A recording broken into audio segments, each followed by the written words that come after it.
حديث النور والصدق هو الداعي إلى الحق يجمعه البخاري ويهديه. بسم الله الرحمن الرحيم. الحمد لله رب العالمين والعاقبة للمتقين والصلاة والسلام على سيد الأنبياء والمرسلين سيدنا وحبيبنا وحبيب رب العالمين محمد وعلى آله وأصحابه ومن هدى بهديه إلى يوم الدين. باب المسلم من سلم المسلمون من لسانه ويده. امام بخاری باب امور ایمان کے بعد جس باب کو اب یہاں پر بیان کر رہے ہیں، اس باب میں سب سے پہلے تو اس باب کا ربط اپنے ما قبل سے تو فرماتے ہیں کہ امام بخاری نے اپنی کتاب کی ترتیب میں اس بات کو پیش نظر رکھا کہ سب سے پہلے معارف علم کا اہم ترین ذریعہ وہ ہے وحی، اسے بیان کیا. اس کے بعد علم انسان کے لیے اس وقت ہی مفید ہے جبکہ اس کے پاس ایمان ہو، لہذا الایمان قول وعمل کہہ کر آپ نے حقیقت ایمان کو بیان کیا. حقیقت ایمان کو بیان کرنے کے بعد آپ نے جو باب قائم کیا اس باب میں ایمان کے اصول کو بیان کیا. اصول ایمان کو آپ نے بیان کیا. بنی الاسلام علی خمس کے ذریعے سے، اور پھر اس کے بعد اصول کو بیان کرنے کے بعد دیگر اہم اصول اور فروع کی طرف اشارہ کیا باب امور الایمان کے ذریعے سے. اب یہاں آگے مزید چند ابواب قائم کر رہے ہیں جس کا مقصد ایک مسلمان کے اور ایک مومن کے مومن کامل ہونے کے لیے کن اوصاف کی ضرورت ہے اور کن جزئیات سے متصف ہونا اس کے لیے ضروری ہے اسے بیان کر رہے ہیں. گویا کہ فروع ایمان اور جزئیات ایمان اور مکملات ایمان کو بیان کر رہے ہیں. ترجمۃ الباب کا یہاں پر کوئی مسئلہ نہیں. وجہ اس کی یہ ہے کہ مصنف حدیث مبارک اس کے ایک جز ہی کو اپنے باب کا طور پر استعمال کر رہے ہیں. المسلم من سلم المسلمون من لسانه ويده، اور حدیث مبارک میں وہی وارد ہو رہا ہے. لہذا ترجمۃ الباب یہاں پر کوئی مشکل نہیں کہ جس حدیث کو ذکر کر رہے ہیں اسی کے ایک جز کو باب کے اور عنوان کے تحت مصنف نے یہاں پر بیان کیا. آگے فرماتے ہیں وبه قال حدثنا آدم بن ابی ایاس قال حدثنا شعبة عن عبد الله بن ابي السفر واسماعيل عن الشعبي عن عبد الله بن عمرو عن النبي صلى الله عليه وسلم قال المسلم من سلم المسلمون من لسانه ويده والمهاجر من هجر ما نهى الله عنه. قال أبو عبد الله وقال أبو معاوية حدثنا داود بن أبي هند عن عامر قال سمعت عبد الله بن عمرو رضي الله عنه يحدث عن النبي صلى الله عليه وسلم. وقال عبد الأعلى عن داود عن عامر عن عبد الله عن النبي صلى الله عليه وسلم. تو اس کے تحت مصنف ایک روایت مسندہ کو بیان کر رہے ہیں اور اس کے بعد اس پر اپنی تعلیقات کو ذکر کر رہے ہیں. روایت کے ختم ہونے کے بعد قال ابو عبداللہ سے تعلیقات بخاری اور شواہد بخاری کا آغاز ہوتا ہے. تو اس روایت میں سب سے پہلے راوی ہے حدثنا آدم بن ابی ایاس. آدم ابن ابی ایاس، ان کی کنیت ہے ابو الحسن. ان کے سلسلے میں تراجم پر لکھنے والوں نے لکھا ہے کہ اصلوہ من خراسان، کہ آپ تو اصلاً خراسان کے رہنے والے تھے. سکن والدہ ابو الیاسی ببغداد، آپ کے والد نے بغداد میں سکونت اختیار کی، لہذا آپ کی نشو و نما اور آپ کی تربیت خلافت عباسیہ کے دور ذہبی میں، جب دار الخلافہ بغداد تھا اور علم اور علماء کا مرکز تھا، وہیں پر ہوئی. آپ کو حدیث سے دلچسپی تھی، لہذا آپ نے حدیث کے لیے جتنے بھی مراکز حدیث تھے، حجاز اور شام وغیرہ، سب جگہ پر آپ نے جا کر احادیث مبارکہ کو مشائخ سے سنا.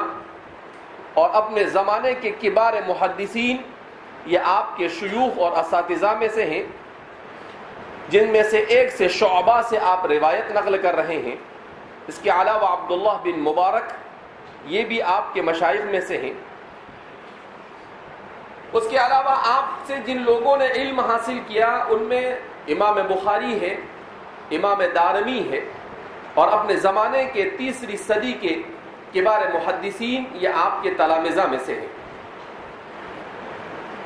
آپ کا انتقال سن ہجری 220 میں عسقلان میں ہوا. عسقلان یہ فلسطین کے نواح میں واقع ہے، مصر اور فلسطین کے درمیان. آپ نے بغداد سے ہجرت کی اور عسقلان میں سکونت اختیار کی، اور سن ہجری 220 میں وہیں پر آپ کا انتقال ہوا اور وہیں پر آپ کو دفن کیا گیا. قال حدثنا شعبۃ، وہ بیان کرتے ہیں مجھ سے شعبہ نے بیان کیا، شعبۃ بن الحجاج. ان کے سلسلے میں بیان کیا جاتا ہے کہ امیر المؤمنین فی الحدیث. شیخ عبد الفتاح ابو غدہ نے مستقل ایک کتاب لکھی ہے امراء المؤمنین فی الحدیث، کہ وہ کون کون لوگ ہیں جنہیں محدثین نے امیر المؤمنین فی الحدیث کے لقب سے یاد کیا ہے. تو ان میں شعبۃ بن الحجاج کا بھی ذکر ہے. شعبۃ بن الحجاج یہ دوسری صدی کے مشہور محدثین میں سے ہیں. آپ یحییٰ القطان، عبد الرحمن المہدی اور ان جیسے کبار محدثین، یہ آپ کے تلامذہ میں سے ہیں. اور آدم ابن ایاس نے بھی آپ سے علم حاصل کیا. شعبۃ بن الحجاج کے سلسلے میں بیان کیا جاتا ہے امام احمد بن حنبل، یہ بھی آپ کے تلامذہ میں سے ہیں. تو احمد بن حنبل فرمایا کرتے تھے کہ میری آنکھوں نے شعبۃ بن الحجاج جیسا فقہ اور حدیث کا امام نہیں دیکھا. امام احمد بن حنبل آپ کو اس طرح سے خراج تحسین پیش کیا کرتے تھے. بہرحال شعبۃ بن الحجاج ابن الود، آپ کی وفات کے سلسلے میں بیان کیا جاتا ہے کہ آپ کی وفات سن ہجری 190 میں یا 195 میں یا اس کے درمیان کے کسی سن میں ہوئی. وہ روایت نقل کرتے ہیں عن عبداللہ بن ابی السفری، عبداللہ بن ابی السفر سے. عبداللہ بن ابی السفر بن یحمد اور یحمد تینوں طریقے سے بیان کیا جاتا ہے. الحمدانی الکوفی، یہ بھی اپنے زمانے کے مشاہیر محدثین میں سے ہیں اور شعبۃ بن الحجاج کے شیوخ میں سے. شعبۃ بن الحجاج اتنے بڑے آدمی تھے کہ امام یحییٰ ابن معین اور امام احمد ابن حنبل فرماتے ہیں کہ یحییٰ بن سعید القطان اور شعبۃ بن الحجاج جس شخص سے روایت نقل کر دے وے اور جس شخص پر اطمینان ظاہر کر دے وے، اس شخص کے سلسلے میں مزید کسی تحقیق کی ضرورت نہیں، اور جن سے یہ لوگ روایت ترک کر دے ان سے روایت کرنے کا کوئی سوال پیدا ہوتا نہیں۔ لہذا عبداللہ بن ابی الصفر سے شعبہ روایت نقل کر رہے ہیں، اس کا مطلب یہ ہے کہ عبداللہ بن ابی الصفر بے غبار ہے، ان پر کسی طرح کی کوئی جرح نہیں ہے۔ تو عبداللہ بن ابی الصفر ان کے سلسلے میں بیان کیا جاتا ہے کہ یہ کوفہ کے رہنے والے تھے، اور ان کا انتقال سن ہجری 100 ایک روایت میں 60 میں اور ایک روایت میں 145 میں ہوا۔ اس کے بعد راوی ہے وہ اسماعیل ابن ابی خالد الاحمسی البجلی، قبیل بجل سے آپ کا تعلق تھا اور بنو احمد سے آپ کا تعلق ولا تھا، اس مناسبت سے آپ کو الاحمسی کہا جاتا ہے، اور آپ کوفہ کے رہنے والے تھے، اس وجہ سے آپ کو الکوفی بھی کہا جاتا ہے۔ آپ بھی عبداللہ بن ابی الصفر کے معاصرین میں سے ہیں، اور آپ کا سن ولادت 140 بیان کیا جاتا ہے، سن وفات 140 بیان کیا جاتا ہے۔ عن الشعبی، وہ روایت نقل کرتے ہیں شعبی سے۔ شعبی یہ مشاہیر تابعین میں سے ہیں۔ اسماعیل ابن ابی خالد کے بارے میں بھی آتا ہے کہ آپ نے حضرت انس، حضرت عبداللہ بن ابی اوفا وغیرہ سے روایت نقل کی ہے، لہذا آپ تابعی ہیں۔ اور شعبی یہ تو من اجل التابعین، اجل التابعین میں سے ہیں۔ امام شعبی یہ امام ابو حنیفہ کے مشائخ اور استادوں میں سے بھی ہے، اور اس کے علاوہ بھی آپ کے زمانے کے جتنے بھی تابعین تھے انہوں نے آپ سے روایت نقل کی ہے۔ آپ کے بارے میں آتا ہے کہ آپ نے تقریباً 500 صحابہ کی زیارت کی۔ کتنے صحابہ کی زیارت کی آپ نے؟ 500 صحابہ کی۔ اسی لیے فرماتے ہیں شعبی کے سلسلے میں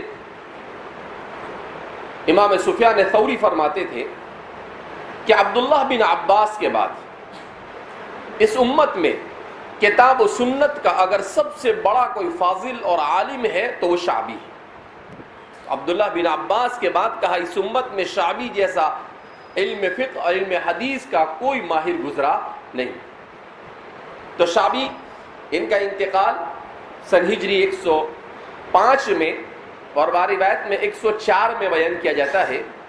آپ نے بعض روایت کے مطابق 72 سال عمر پائی اور بعض روایت کے مطابق آپ نے 85 سال کی عمر پائی۔ آتا ہے کہ آپ حضرت عمر رضی اللہ تعالیٰ عنہ کے دور خلافت کے اواخر میں پیدا ہوئے، اسی لیے آپ نے بکثرت حضرات صحابہ کرام رضوان اللہ تعالیٰ عنہ مجمعین سے روایت کیا ہے۔ آپ حضرت ابو ہریرہ سے بھی روایت نقل کرتے ہیں، حضرت انس سے بھی روایت نقل کرتے ہیں، عبداللہ بن عباس سے بھی روایت نقل کرتے ہیں، عبداللہ بن عمر سے بھی، جابر بن عبداللہ سے بھی۔ تو جتنے بھی مکثر الروایہ صحابہ ہیں ان سب سے آپ روایت نقل کرتے ہیں، اور ان کے علاوہ بھی بے شمار صحابہ سے روایت نقل کرتے ہیں۔ عن الشعبی عن عبداللہ بن عمرو بن عاص، اور وہ روایت کرتے ہیں سیدنا حضرت عبداللہ بن عمرو بن عاص رضی اللہ تعالیٰ عنہ۔ سیدنا حضرت عبداللہ بن عمرو بن عاص رضی اللہ تعالیٰ عنہ یہ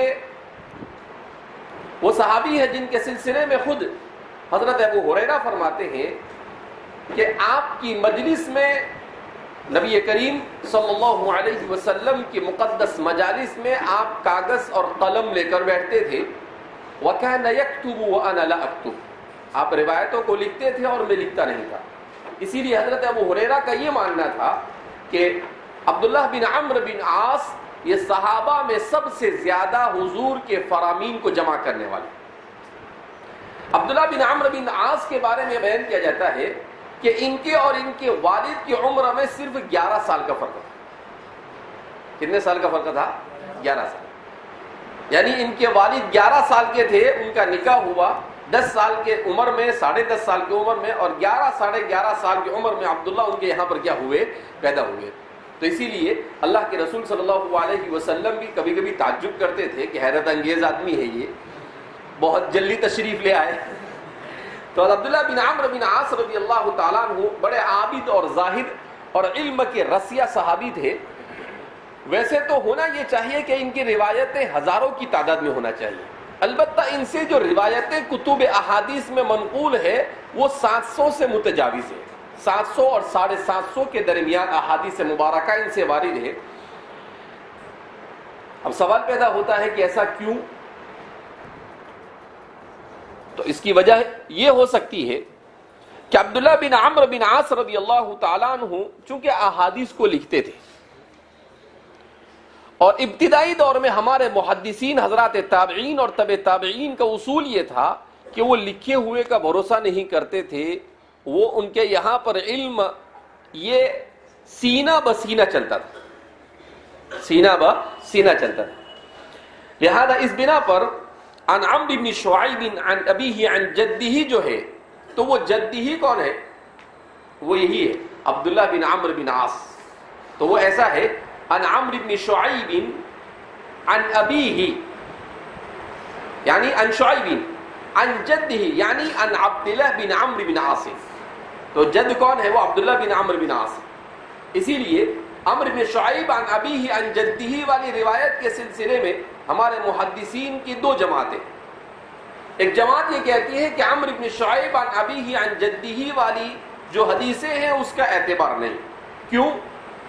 تو کہا کہ وہ صحیفہ صادقہ تھا جو عبداللہ بن عمرو بن عاص کا لکھا ہوا تھا، اسی میں سے عمرو بن شعیب وہ لکھا ہوا پڑھ کر سناتے تھے، اور یہ نہیں چلتا ہے، یاد ہونا چاہیے، اس لیے کہ لکھا ہوا تو کوئی بھی بدل سکتا ہے. تو اس لیے انہوں نے کہا کہ وہ لکھا ہوا پڑھتے تھے، ایسا نہیں چلتا ہے. کان یقرأ من الصحیفۃ، کہ وہ صحیفہ عبداللہ بن عمرو بن عاص سے پڑھتے تھے. اور بعض محدثین نے ان کی روایت کو امام ابو داؤد وغیرہ نے اپنی کتابوں میں جگہ دی ہے، امام بخاری اور امام مسلم نے جگہ نہیں دی ہے. وہ لوگ یہ کہتے ہیں کہ بھائی کچھ بھی ہو بیان تو کرتے تھے. کہا نہیں، ایسا نہیں چلتا ہے. کیوں؟ اس لیے کہ عمرو بن شعیب کا عبداللہ بن عمرو بن عاص سے لقاء ثابت نہیں، تو سند متصل نہیں ہوتی ہے. اور اس سے ایسا معلوم ہوتا ہے کہ سند متصل ہو رہی عن عمرو بن شعیب عن ابیہ عن جدہ، جبکہ عن جدہ سے عمرو کا لقاء ثابت نہیں. جب لقاء ثابت نہیں ہے تو ان سے وہ روایت نہیں کر سکتے ہیں. تو اس وجہ سے تو حضرت عبداللہ بن عمرو بن عاص رضی اللہ تعالیٰ عنہ یہ اسلام لائے فتح مکہ سے کچھ مہینوں پہلے اپنے والد کے ساتھ. اس وقت آپ کی عمر تقریباً 12 یا 14 سال تھی. اس کے بعد مدینہ میں سکونت اختیار کی. آپ صلی اللہ علیہ وسلم عبداللہ بن عمرو بن عاص رضی اللہ تعالیٰ عنہ کو ان کے والد پر فضیلت دیتے تھے کہ یہ اپنے والد سے بھی زیادہ عبادت اور علم اور فضل میں تفوق رکھتا ہے. حضرت عمرو بن عاص رضی اللہ تعالیٰ عنہ سے، جو عمرو بن عاص حضرت امیر معاویہ رضی اللہ تعالیٰ عنہ کے دست راست تھے ان کے دور خلافت میں. تو عبداللہ بن عمرو بن عاص ان کو علم سے بڑی دلچسپی تھی. ایک طرف حضور کی مجلس میں احادیث کو لکھا، اس کے بعد کبار صحابہ سے آپ نے حدیث حاصل کی. اس کے علاوہ جو علماء بنی اسرائیل یہود اور نصارہ کے جو علماء تھے ان کے پاس بھی جا کر آپ نے اسرائیلی روایتیں اور ان کی کتابیں جو تھی اس کو پڑھا، اور اس میں سے بہت ساری چیزوں کو جو مناسب سمجھا آپ نے نقل کیا. تو عبداللہ بن عمرو بن عاص رضی اللہ تعالیٰ عنہ سے روایت کے کم ہونے کا ایک سبب یہ بھی ہو سکتا ہے کہ وہ بہت ساری چیزیں اسرائیلی روایتوں سے کیا کرتے تھے، بیان کرتے تھے. تو وضاحت نہیں مل پاتی تھی کہ یہ قول رسول ہے یا اسرائیلی روایت ہے. تو یہ، اور کبھی ایسا ہوتا ہے کہ حضرت ابو ہریرہ کو ایسے تلامذہ ملے جنہوں نے ان کی روایت کو آگے بڑھایا، اور عبداللہ بن عمرو بن عاص رضی اللہ تعالیٰ عنہ یہ بڑے گوشہ نشین صحابی تھے. ان کا مزاج بہت ٹھنڈے مزاج کے تھے. ان کا خود اپنے والد سے اختلاف تھا. اپنے والد کو یہ کہتے تھے کہ آپ مسلمانوں کے اختلاف کے دور میں ایک گروہ کی طرف ہو، یہ صحیح نہیں. وہ کہتے تھے کہ والد ہونے کی وجہ سے میں ان کی نافرمانی تو نہیں کر سکتا تھا، لیکن میں انہیں روکنے کی کوشش ضرور کرتا تھا.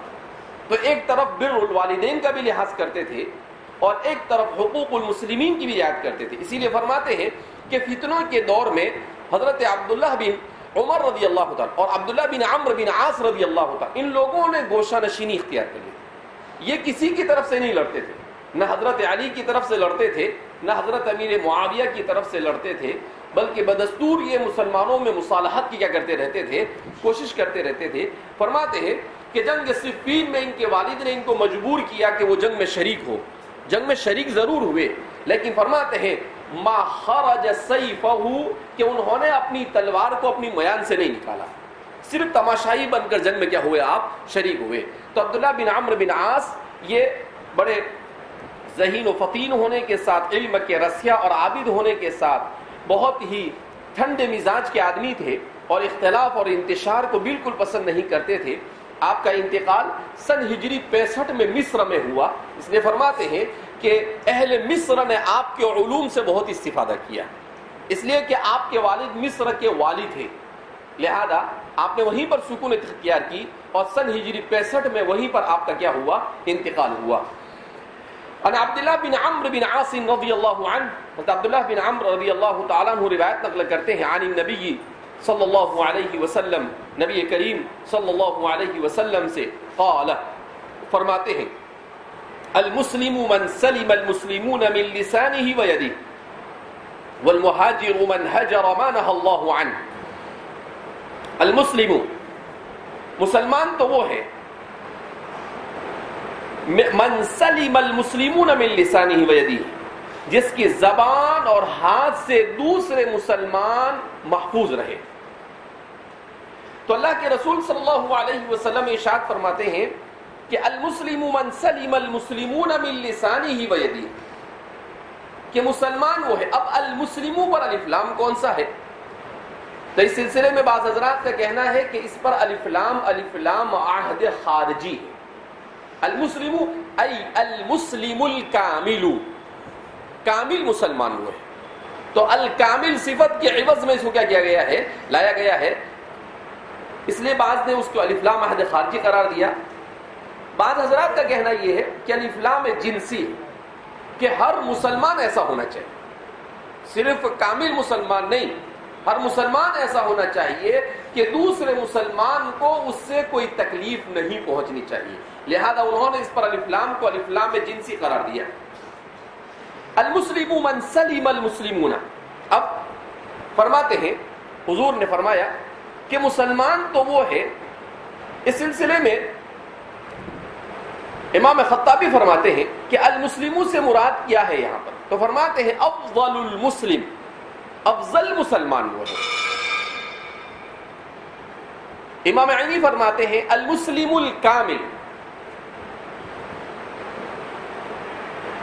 بعض حضرات نے کہا کہ الکامل اور افضل و افضل کچھ ماننے کی ضرورت نہیں، حافظ صاحب فرماتے ہیں، حافظ صاحب کہے تو سمجھ جانے کا حافظ ابن حجر اسقلانی، تو حافظ ابن حجر اسقلانی فرماتے ہیں کہ نہیں، صحیح یہ ہے کہ کچھ نہ مانا جائے، ہر مسلمان کو ایسا ہونا چاہیے۔ یہ خواہ خواہ کی زبردستی کیوں کھینچ تان کرنے کا، اور ائمہ لغت بھی ان کے ساتھ ہے، وہ بھی کہتے ہیں کہ بھائی صحیح تو یہی ہے، امام ابن جنی وغیرہ، کہ بھائی کوئی چیز کو مانا نہ جاوے، جو جیسا ہے ویسا ہی اس کو بیان کیا جائے۔ جب نبی کریم صلی اللہ علیہ وسلم نے نہیں بیان کیا تو آپ کیوں بیان کر رہے ہیں؟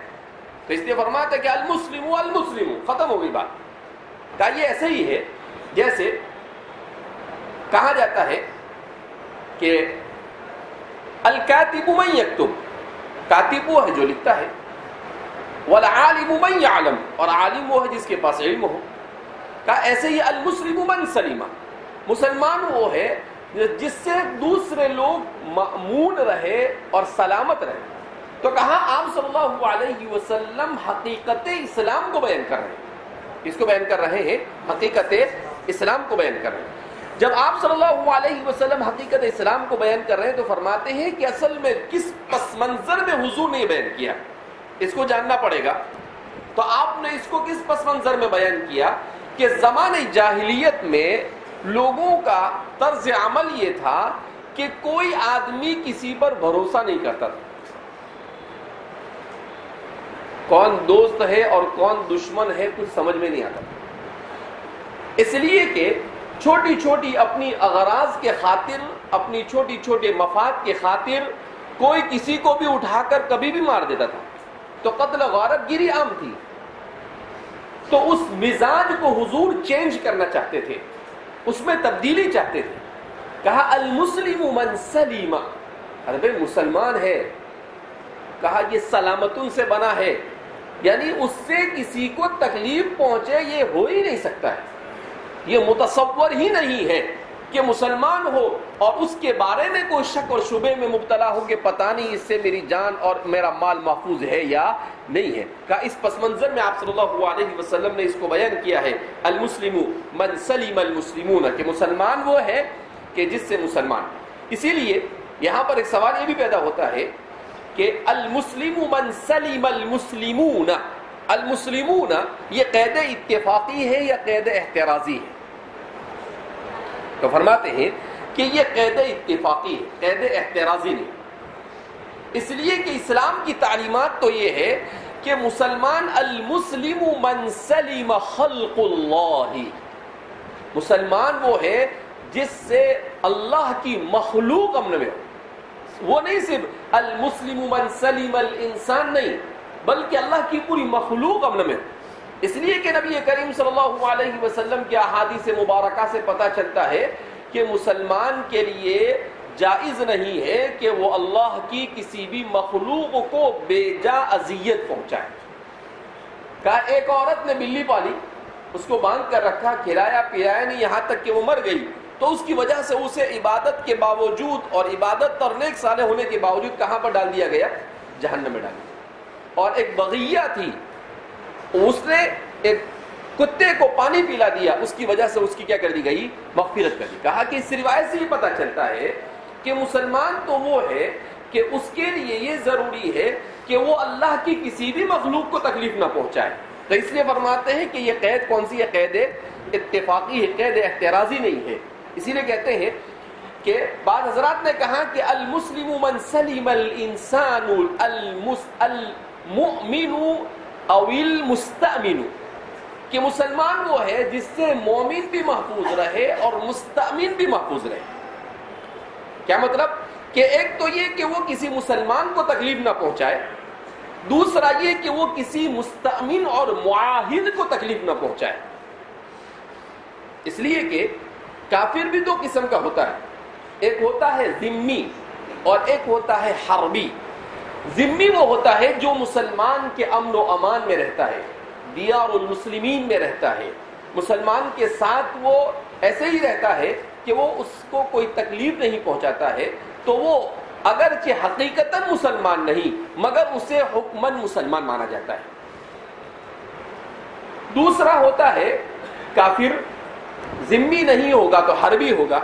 پھر فرماتے ہیں کہ حربی کی بھی دو قسمیں ہیں. حربی کی بھی کتنی قسمیں ہیں؟ دو. ایک تو وہ حربی جو مسلمان کے ساتھ کسی قسم کے فتنے اور جنگ کے در پہ نہ ہو، اور دوسرا وہ جو جنگ کے در پر ہو. جو حربی مسلمان کے ساتھ کسی قسم کے فتنے اور فساد کے در پہ نہ ہو، فرمایا کہ وہ بھی اس میں شامل ہے. المسلم من سلم المسلمون. ہاں اگر وہ اذیت پہنچانا چاہتا ہے تو پھر اس صورت میں اس سے بچ کر رہنا چاہیے. لہذا اس بنا پر فرماتے ہیں کہ اللہ کی پوری مخلوق کو اپنے سے بچانا، اپنے شر سے بچانا، یہ مسلمان کی اہم ترین ذمہ داریوں میں سے ہے. پھر آگے فرمایا من لسانہ و یدہ، جس کی زبان اور جس کے ہاتھ سے. یہ بھی اتفاقی ہے، احترازی نہیں. کیوں؟ اس لیے کہ صرف یہ نہیں کہا جا رہا ہے کہ زبان سے تکلیف مت پہنچاؤ، ہاتھ سے تکلیف نہ پہنچاؤ، اس کا مطلب پاؤں سے تکلیف پہنچاؤ نہیں. یہ دو کو اس لیے بیان کیا جا رہا ہے کہ یہ دو سردار ہیں. زبان ہے بہت تیز چلتی ہے، کبھی کسی کو گالی دے دیتا ہے، کبھی کسی کی غیبت کرتا ہے، کبھی کسی کو برا لفظ کہہ دیتا ہے، تو طرح طرح کی چیزیں کرتی ہے. اس لیے کہتے ہیں، حضور نے فرمایا کہ صبح میں تمام جوارح یہ اس سے پناہ مانگتے ہیں کہ تو 32 باڈی گارڈ کے بیچ میں رہتی ہے. دانت ہے نا، اس کے باڈی گارڈ ہے، اس کی حفاظت کے لیے. یہ 32 باڈی گارڈ کے بیچ میں رہتی ہے. تو کچھ بھی بولے گی اور اندر جا کے چھپ کے بیٹھ جائے گی, لیکن پٹائی ہماری ہوگی. اس لیے اللہ کے واسطے اگر تو صحیح رہی تو ہماری خیریت رہی, اور اگر تو نہیں صحیح رہی تو ہماری بھی خیریت کیا ہو جائے گی, بگڑ جائے گی.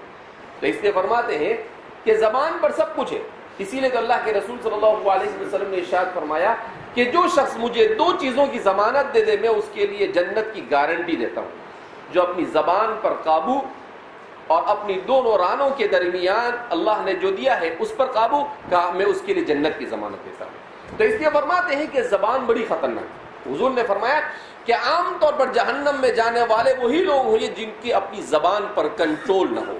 اسی لیے ایک صحابی حضور کے پاس آیا اور کہا کہ اللہ کے رسول صلی اللہ علیہ وسلم شارٹ کٹ میں نصیحت کرو, لمبا چوڑا مجھے یاد نہیں رہتا ہے. اب وہ صحابی زیادہ بولنے والے تھے, تو حضور نے کہا کہ امسک علیک لسانک, اپنی زبان پر کنٹرول. وہ چلے گئے کیونکہ حضور کو معلوم تھا کہ اس نے کنٹرول کر لیا زبان پہ, سارے مسئلے اس کے کیا ہو جائیں گے. ایک آئے, کہا حضور شارٹ کٹ میں نصیحت, کہا لا تغضب, وہ ہائی ٹیمپریچر والے ہوں گے, بہت غصہ ان کو آتا ہوگا. تو حضور نے کہا لا تغضب, غصہ مت کر بھیا, غصہ پی جائے گا. تو صحابہ بھی آ کر ہر طرح کے لوگ حضور سے سوال کرتے تھے.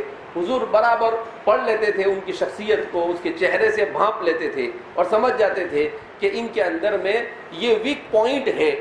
لہذا حضور ویسے کیا کرتے تھے, ان کو نصیحت کرتے تھے. تو فرمایا کہ من لسانہ, تو زبان کہہ کر یہی کہ زبان یہ بڑی خطرناک چیز ہے. اور دوسری چیز انسان کا ہاتھ. دوسری چیز کیا ہے, انسان کا ہاتھ. انسان کا ہاتھ کیوں؟ اس لیے کہ کسی کو مارنے میں کون استعمال ہوتا ہے, پہلے ہاتھ. کسی کو اذیت اشارہ کرنے میں کس کا استعمال کرتا ہے آدمی, کسی کو اشارے سے تکلیف دینے میں کس کا استعمال کرتا ہے, ہاتھ. تو اس کا کثرت سے استعمال ہوتا ہے. لیکن ہاتھ کے تحت پاؤں اور دیگر تمام کے تمام چیزیں کیا ہو جاتی ہے, آ جاتی ہے. حضور نے خاص طور پر اس کو اس لیے ذکر کیا کہ اس کا استعمال اکثری ہے. لسان اور ید یہ زیادہ تر اذیت پہنچانے میں استعمال کیے جا سکتے ہیں. لہذا آپ نے صرف ان کو اتفاقی طور پر بیان کیا ہے, ورنہ انسان مسلمان اس بات کا مکلف ہے کہ وہ کسی کے ساتھ ناحق کوئی معاملہ نہ کرے. اس لیے حافظ ابن حجر اسقلانی فرماتے ہیں کہ اللہ کے رسول صلی اللہ علیہ وسلم اس روایت کے ذریعے سے بڑی عجیب چیز بیان کر رہے ہیں. وہ فرماتے ہیں کہ آپ صلی اللہ علیہ وسلم یہ بیان کرنا چاہتے ہیں کہ مسلمان تو وہ ہوتا ہے جس کی ذات سے تکلیف کا تصور بھی نہیں کیا جا سکتا. تکلیف کا تصور بھی نہیں کیا جا سکتا. ایک اور بات حافظہ فرماتے ہیں کہ مسلمان وہ ہوتا ہے کہ وہ حقوق اللہ کی تو پاسداری کرتا ہی ہے, مگر حقوق العباد کی بھی پاسداری کرتا ہے. اور فرمایا کہ جو بندہ حقوق العباد کی پاسداری کر لے وہ حقوق اللہ کی پاسداری بدرجہ اولا کرے گا. اس لیے کہ حقوق العباد کی پاسداری بڑی مشکل ہوتی ہے حقوق اللہ کے مقابلے میں. لیکن جو حقوق اللہ پر عمل کر لے, حقوق العباد پر عمل کر لے, اس کے لیے حقوق اللہ کیا ہو جاتے ہیں, آسان ہو. تو اللہ کے رسول صلی اللہ علیہ وسلم نے اسی لیے فرمایا المسلم من سلم المسلمون من لسانه ويده. اس کے بعد آگے فرماتے ہیں والمہاجر من ہجر ما نهى الله عنه. مہاجر وہ ہے جو اس چیز کو چھوڑ دے, ترک کر دے جس سے اللہ نے منع کیا ہو, اللہ نے باز رہنے کے لیے کہا ہو. اللہ نے کہا ہو کہ بھئی یہ نہیں, منہیات الہیہ سے پرہیز کریں, ما نہی اللہ عنہ. تو فرماتے ہیں کہ مہاجر, اس سے پہلے بھی یہ لفظ گزرا ہے, وہاں پر تفصیل سے گفتگو بھی ہوئی ہے. تو فرماتے ہیں کہ ہجرہ کے معنی ترک کرنا, اور ہجرہ کے معنی اصطلاح کے اندر دین کو بچانے کے خاطر من وطن الى وطن, ایک جگہ سے دوسرے دار, من دار الکفر الى دار الاسلام, ہجرت کرنے کو ہجرت کہا جاتا ہے. البتہ ہجرت یہاں پر اپنے معنی لغوی میں ہے. فرماتے ہیں حضور کہ ہجرت 2 قسم کی ہوتی ہے, ایک ہوتی ہے ہجرت الابدان اور دوسری ہوتی ہے ہجرت المعاصی. کہا ہجرت الابدان، بدن اوطان، کہ اوطان کی ہجرت تو آسان ہے مگر گناہوں کی ہجرت یہ مشکل ہوتی ہے کہ انسان سے گناہ نہیں چھوڑتے. تو حضور یہ فرمانا چاہتے کہ اگر آدمی دین کو بچانے کے خاطر ہجرت کر کر ایک دار کو چھوڑ کر دوسرے دار چلا بھی جاوے مگر گناہوں کو نہ چھوڑے تو وہ حقیقی مہاجر نہیں ہے. حقیقی مہاجر تو وہ ہے جو اللہ کے منہیات اور گناہوں سے اپنے آپ کو باز رکھے. تو اس لیے اللہ کے رسول صلی اللہ علیہ وسلم نے فرمایا، تو فرماتے ہیں کہ ان دونوں چیزوں کے ذریعے سے ایک سوال یہاں پر یہ ہوتا ہے کہ اس کا مطلب یہ ہے کہ کسی کو تکلیف نہیں پہنچانا، مسلمان ہو گیا دوسرا کچھ نہیں کرنا. کہا نہیں، دوسری سب چیزوں کے ساتھ میں یہ کرنا. ارکان، مقتضیات ایمان اور اسلام پر ایمان اور تصدیق اور عمل کے ساتھ ان چیزوں کو کرنا، اس لیے کہ اس کا تعلق کمال سے ہے، یہ مکمل ہے. تو کہا اگر آپ اپنے آپ کو مومن کامل اور مسلم کامل بنانا چاہتے ہو تو آپ کے اخلاق کا درست ہونا از حد ضروری ہے. اسی لیے مسلم شریف کی روایت میں حضور فرماتے ہیں کہ اکثر ما يدخل الناس الجنة هو حسن الخلق، سب سے زیادہ وہ چیز جو انسانوں کو جنت میں لے جائے گی وہ کیا ہے؟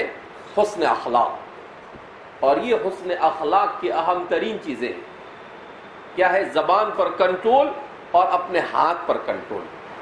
کہا یہ سب سے اہم ترین چیز ہے. تو اس لیے فرماتے ہیں کہ حضور نے فرمایا کہ المہاجر من ہجر ما نہی اللہ عنہ، کہ مہاجر وہ ہے جو گناہوں سے باز آ جاوے. بہرحال اللہ کے رسول صلی اللہ علیہ وسلم کے اس مختصر کلام میں پورے نظام اخلاق کو بیان کر دیا گیا. اسی لیے امام ابن القیم الجوزی، جن کو طبیب القلب کہا جاتا ہے، وہ کہتے ہیں کہ اسلام کی اساس اور بنیادی اخلاق کے اصول میں سے اہم ترین اصول یہ ہے کہ انسان اپنی زبان اور اپنے ہاتھ پر کنٹرول کر لے.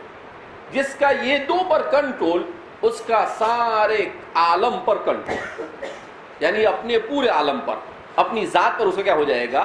کنٹرول. اور جس کے یہ دونوں کنٹرول سے باہر، اس کی کوئی چیز کنٹرول میں آ سکتی نہیں.